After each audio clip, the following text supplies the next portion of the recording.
Personas congeladas en el tiempo. Unas arcaicas poblaciones del Imperio Romano, en tiempos prósperas y llenas de vida, tratadas en sus escritos por los estudiosos latinos, se habían desvanecido. ¿Qué había sucedido? Se trataba de un tremendo enigma que tuvo perplejos a los arqueólogos durante más de 1600 años. ¿Era posible que hubiesen quedado sepultadas en las entrañas de la tierra? Esta es la historia de unas gentes no muy distintas a nosotros mismos, hombres, mujeres y niños, que tenían sus empleos y asistían a la escuela, pero que en tan solo 48 horas corrieron una suerte demasiado horrible de imaginar.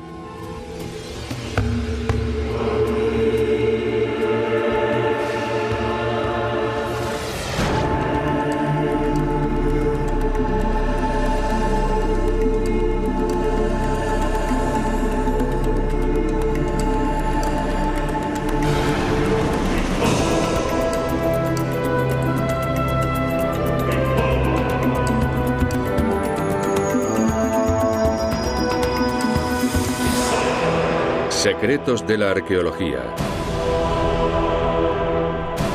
Pompeya, una ciudad redescubierta.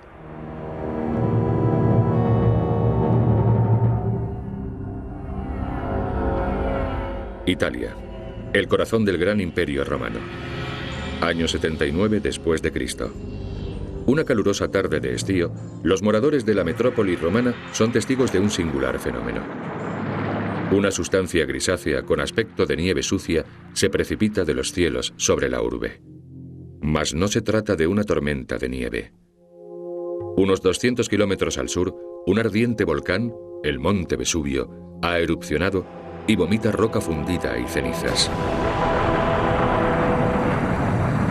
Fue un cataclismo de proporciones bíblicas. Pompeya y Herculano, conocidas entonces como Pompeia y Herculaneum, que habían medrado durante generaciones a la sombra del volcán, se desmoronaron y quedaron arruinadas. Los habitantes de estas dos civitates estaban condenados a un cruel final, tan horroroso como indescriptible. Cegados por las cenizas al rojo vivo y asfixiados por los gases ponzoñosos, fueron muriendo uno a uno. A medida que la erupción continuaba, sus cadáveres fueron quedando ocultos bajo varias capas de lodo hirviente y piedra pómez, hasta que no quedó el menor rastro de vida, ni de civilización. Desde que se tenía memoria, jamás una región tan densamente poblada había sido víctima de una catástrofe igual.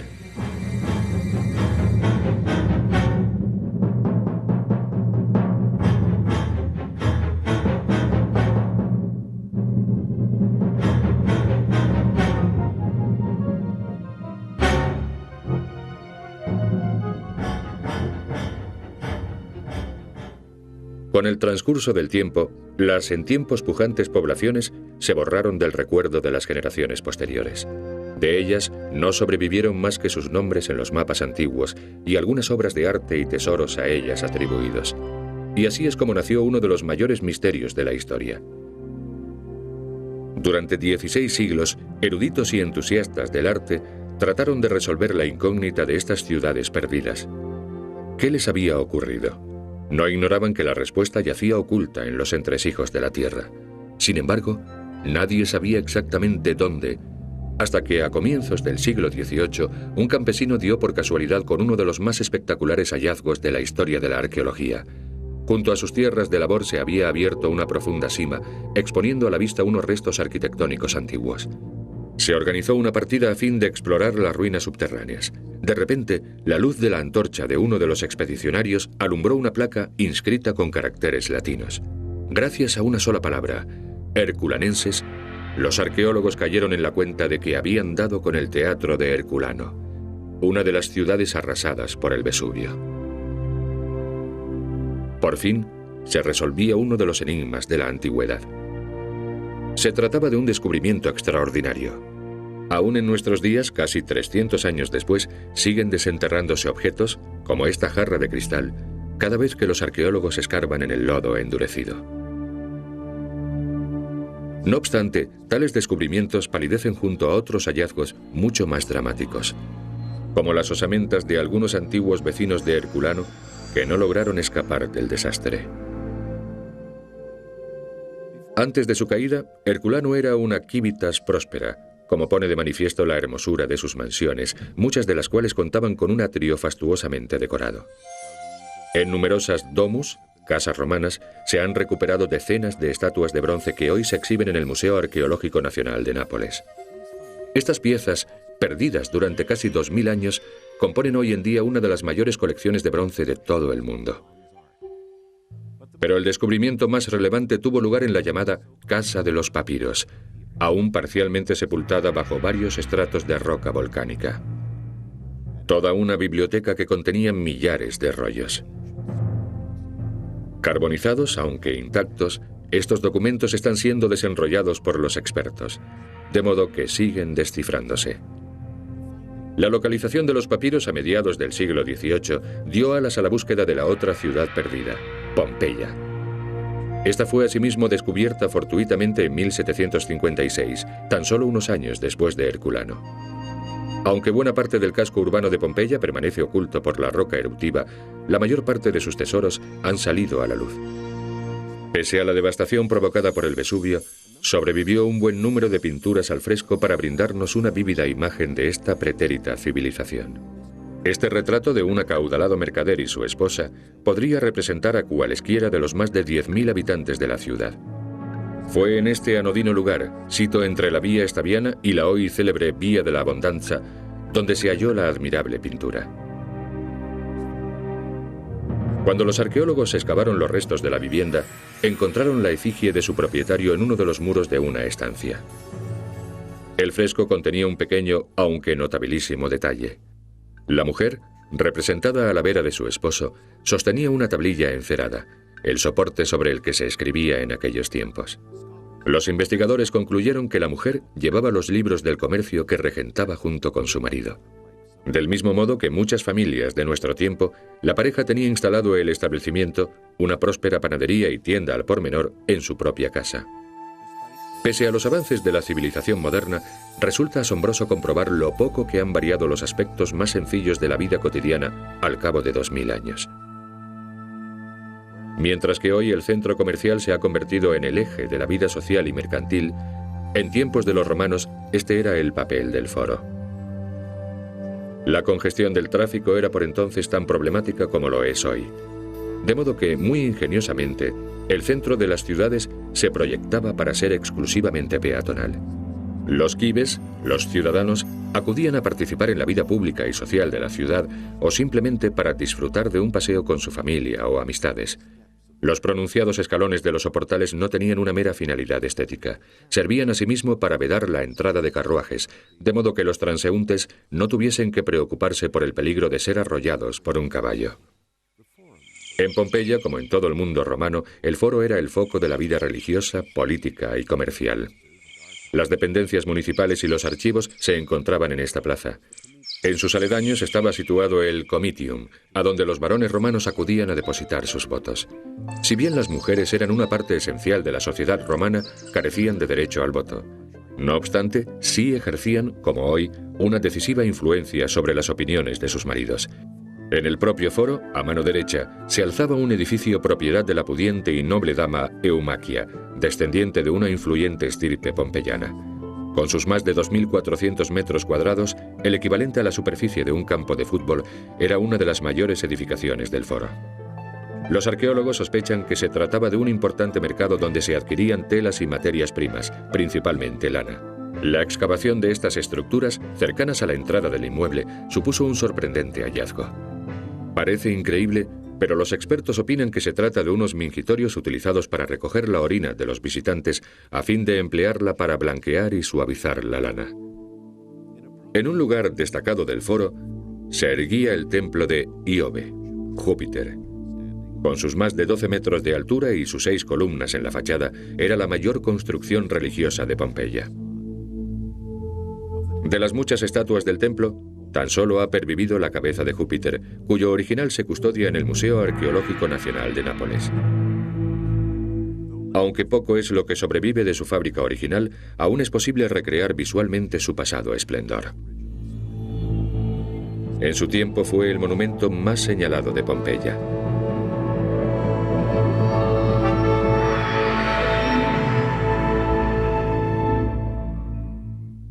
El complejo del foro ofrecía esta imagen, con sus 2 columnatas superpuestas y el templo de Júpiter al fondo. Aquí se hallaba también una de las mayores escuelas de la ciudad, cuyas clases se impartían en estos atrios. Al parecer, la disciplina era más estricta en aquel tiempo. Este fresco representa a un estudiante azotado por su maestro ante los ojos de sus condiscípulos. En esta aula, al aire libre, nadie osaba quejarse. Los colegiales se sentaban en el suelo y sus profesores daban las lecciones a la intemperie, haciendo caso omiso de las condiciones climáticas. Por si fuera poco, la vida pública siempre se encontraba abarrotada por el gentío y los vendedores ambulantes que atendían sus negocios. En la parte izquierda del foro quedaba el templo de Apolo. Se trataba de un centro de culto muy concurrido, puesto que Apolo se consideraba la deidad protectora de Pompeya.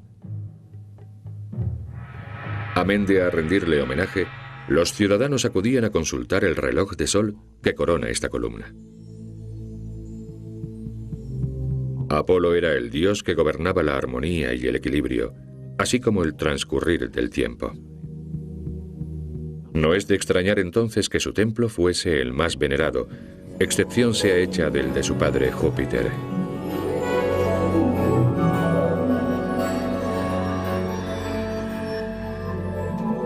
Uno de los lugares más frecuentados en tiempos de los romanos eran los baños termales. Las termas, construidas en el año 80 a.C., tenían entradas separadas para hombres y mujeres, así como instalaciones balnearias distintas para cada sexo. Esta sala era el Tepidarium, el lugar donde los clientes se bañaban en agua templada. La pileta fue donada por un industrial de Capua llamado Marcus Nigidius Bacula, que quiso asegurarse de que nadie ignorase quién había sido el donante. En esta dependencia, con el techo abierto al cielo, se encontraba el Frigidarium, una piscina de agua helada en la que se sumergían los bañistas tras tomar una sauna.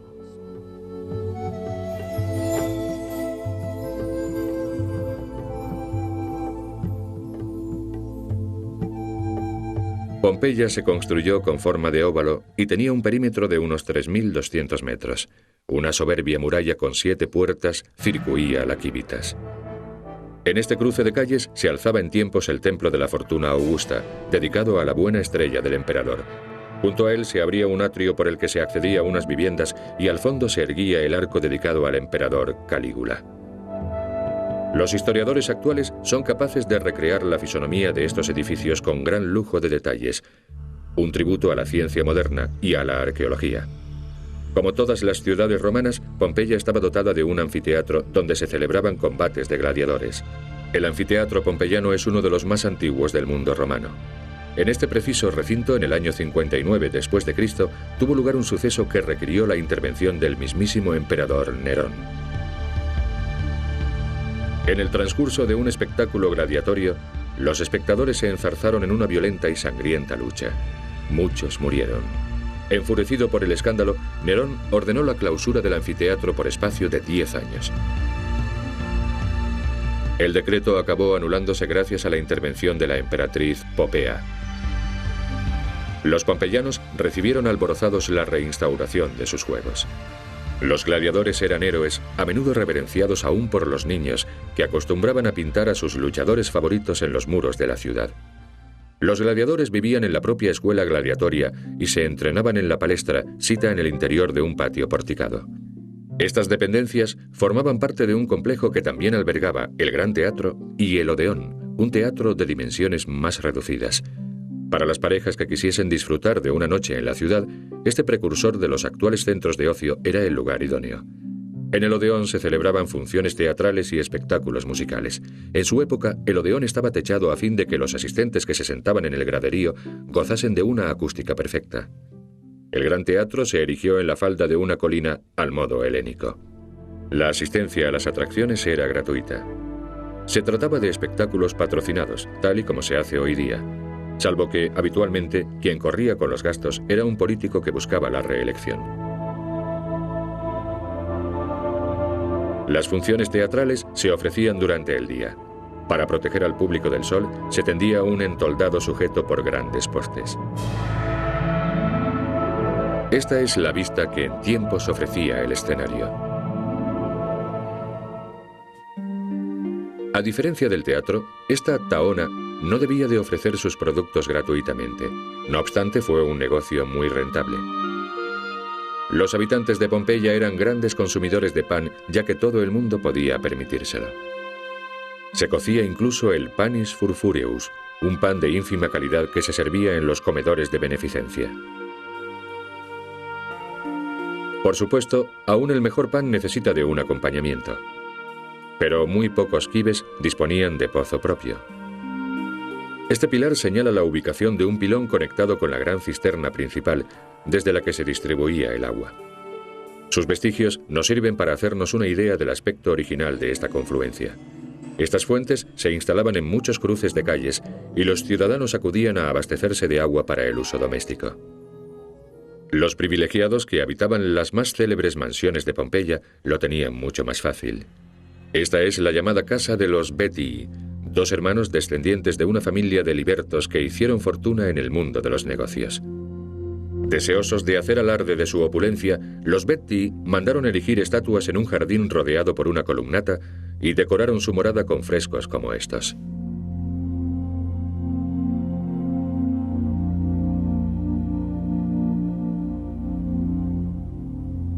Otra notable residencia fue la llamada Casa del Fauno. La lujosa vivienda, que se extendía por una superficie de cerca de 3.000 metros cuadrados, ocupaba casi la totalidad de una manzana y constaba de innumerables estancias. La domus estaba ornamentada con incontables esculturas. Esta figura de bronce constituía la decoración central del impluvium, un aljibe empleado para envasar el agua de lluvia que caía por las vertientes interiores del tejado. La vivienda pertenecía a una mujer llamada Casia. En el transcurso de una excavación se halló su cadáver carbonizado junto con sus zarcillos, una sortija y otras joyas que guardaba en un pequeño bolso. Otro gran palacete era la Villa de los Misterios, que queda extramuros. Formaba parte de una explotación agraria especializada en la elaboración de vinos de la tierra, como el Vesubio. He aquí la reconstrucción de una prensa de madera, como las que se utilizaban hace 2000 años para extraer el mosto de la uva. No obstante, los postreros señores de la villa, que toman su nombre de estos frescos con motivos alusivos al culto mistérico dionisíaco, cultivaban algo más que viñas. Sus huertas producían una gran variedad de frutas y verduras destinadas a abastecer el mercado de Pompeya. Los arqueólogos han llevado a cabo un descubrimiento casi tan significativo como el de la propia ciudad: las semillas perfectamente conservadas de muchas especies vegetales que se cultivaban en Pompeya. Tales pruebas demuestran que la agricultura desempeñaba un papel fundamental en la vida pompeyana. En cada casa se cultivaba un huerto. Un ejemplo es la llamada casa del perfumista. Su propietario plantó olivos en ordenadas hileras, así como minuciosamente dispuestos setos de mirto y otros arbustos. Cultivaba asimismo hierbas, raíces y flores de muchas plantas que se utilizaban como remedio contra las dolencias más comunes. Los pompeyanos sembraban también la adormidera, o amapola, cuyas propiedades hipnóticas bien conocían. La simiente de lino, con la que se hacían cataplasmas para tratar la bronquitis. La ruda, el ajenjo y el hinojo, que aún se emplea en nuestros días para el dolor de estómago. La albahaca no se usaba para cocinar, sino para elaborar un delicado perfume muy apreciado por las mujeres en la antigüedad. Muchas plantas y flores no se cultivaban por su belleza, sino para la obtención de esencias fragantes. Estas se diluían en aceite de oliva, cuyas propiedades conservantes tampoco eran un misterio para ellos. A continuación, las almacenaban en pequeñas jarras de cristal. Los diversos vinos producidos en Pompeya debían de servirse en esta antigua taberna. Había 118 establecimientos como este en la ciudad, que tenía una población de tan solo unos 10.000 habitantes. En otras palabras, había una cantina por cada 85 habitantes. Uno de los más concurridos locales nocturnos de Pompeya era la Caupona de Asellina, que queda en la Vía de la Bondanza. Este debía de ser el aspecto que ofrecía a sus parroquianos. Angosta y abarrotada, posiblemente la tasca era más célebre por sus mujeres que por la calidad de sus caldos. Sus nombres eran Smirina, María y Aigle, 3 trabajadoras más que dispuestas a satisfacer las necesidades sexuales de la clientela en una reducida estancia de la primera planta.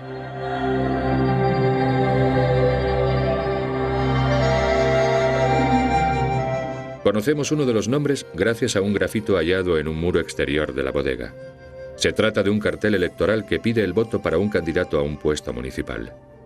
Votad a Caius Lollius Fusco para el cargo de aedilis de vías y edificios públicos y sagrados. Las chicas de Aselina y especialmente Esmirina solicitan vuestro apoyo. Este testimonio indica bien a las claras que en la antigua Pompeya el vino y la política iban de la mano. Al menos 20 veces al año se celebraban comicios para cubrir los diversos cargos edilicios, y los quibes adinerados que optaban a ellos no reparaban en gastos para financiar su campaña. A fin de promocionarse, los candidatos patrocinaban munera gladiatoria, es decir, combates de gladiadores y otros espectáculos en el anfiteatro. Más eficaces, si cabe, eran los magníficos banquetes electorales y orgías a los que estaban invitados todos los posibles votantes. Naturalmente recurrían asimismo a la cartelera electoral, grafitos pintados en los muros con pintura roja o negra que pedían el voto para un aspirante con la ayuda de un lema publicitario con gancho. Votad a Trebius para el cargo de aedilis. El panadero pide vuestro respaldo. Elegid a Caius Secundus. Cuenta con el voto del sumo sacerdote. O bien, Caius Julius Polybius para el puesto de aedilis. Fabrica un pan estupendo. En suma, no se devanaban los sesos a la hora de pedir el voto. Un acomodado y prestigioso panadero, Caius Iulius Polybius, tenía eslóganes electorales hasta en las paredes de su propia domus, y con ellos rogaba a sus invitados que lo apoyasen con su voto. Conocemos la fisonomía de Caius Iulius Polybius, así como la de dos parientes suyos. Por medio de sofisticadas técnicas reconstructivas y trabajando con los fragmentos craneales hallados en la domus, los científicos han confeccionado una serie de bustos que nos permiten contemplar los auténticos rostros de los pompeyanos.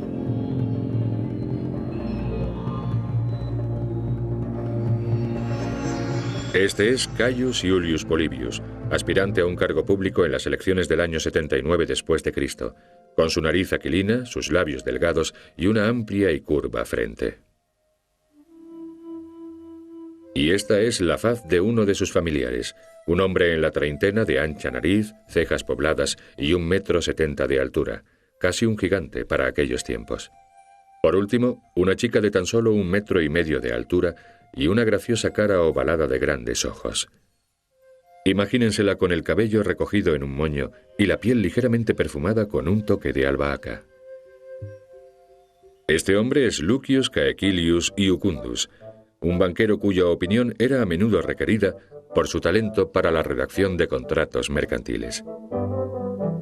En el otro extremo del espectro laboral se encontraba Caius Norbanus Orique, un cómico de rasgos muy apropiados para el mundillo del espectáculo.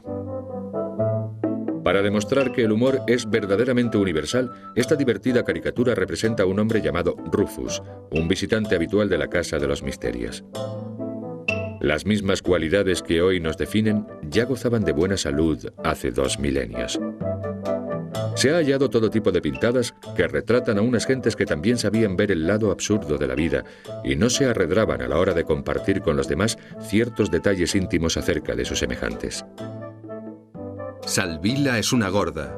¿Quién va a quererla? Se lee en un muro de una fulónica, es decir, una lavandería de la antigüedad. Otro cotilleo malintencionado nos informa de que un tal Suavis no sueña más que con jarros de vino. Y también encontramos la declaración de un enamorado: que las flechas de Cupido me maten si algún día deseo abandonarte. Escrito en honor de una mujer hermosa por un soltero agraciado con ciertas dotes para la poesía. Los pobladores de Pompeya sabían extraer el jugo a su sencillo y provinciano modo de vida. Sin embargo, un día estival, sus pasiones, amores, alegrías y su vida cotidiana cambiarían para siempre, a causa de un poder y una fuerza destructiva mayor que la de cualquier César.